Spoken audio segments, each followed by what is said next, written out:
बहुत बड़ा माइंडसेट है हमारे कंट्री के अंदर कि लोग कहते हैं यार किसी कोई अपार्टमेंट खरीदने की बजाय, कोई प्लॉट खरीदने की बजाय, कोई घर खरीदने की बजाय पैसा उठाओ और बैंक में रख दो और सुकून से 10%, 12%, 14% जितना भी आता है वो आप इंजॉय करो।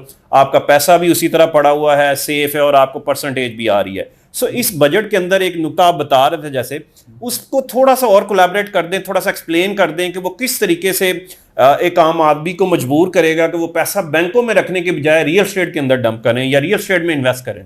जी अब्दुर्रहमान साहब, इसमें मेरे व्लॉग्स भी अक्सर आते रहते हैं।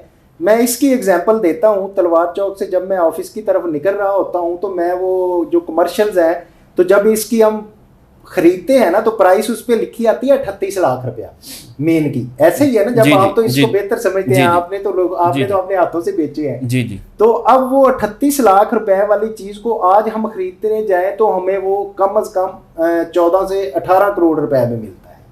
ऐसे ही है ना।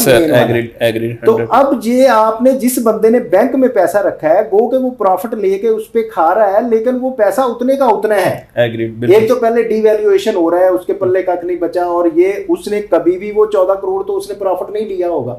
एक तो ये मेजर चीज है जिसमें वो वैल्यूएशन उसकी डिवैल्यू होता है, प्रॉपर्टी आपकी वैल्यू बढ़ती है, एक चीज। और दूसरी, इस बजट में जो स्पेशली इसमें किया कि उनका टैक्स, और फिर ये ऐसा टैक्स है कि इसको आप ना तो अवॉइड कर सकते हैं ना अवॉइड कर सकते हैं। बैंक ने आपको प्रॉफिट देना ही तब है जब पहले उसने टैक्स काटना है।